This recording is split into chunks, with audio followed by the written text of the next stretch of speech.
Hey everybody, we're here under this CL55, replacing our fuel pump, our fuel filter, and our fuel sensor. So this was the new one already installed. Here is the old one, and we can see there's a bit of a difference in the way they're built. This is the connector that went to the old one, right?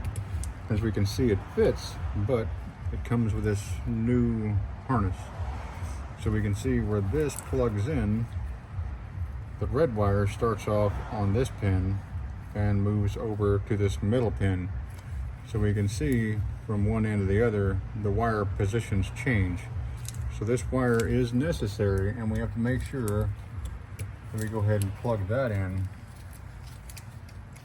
and then plug this in, because the wire positions changes.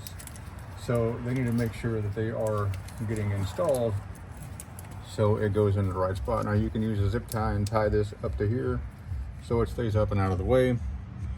But that's one of the important things I wanted to show on this, was to make sure that when you're swapping out this sensor, even though it looks like that fits, it puts the wires in the wrong spot.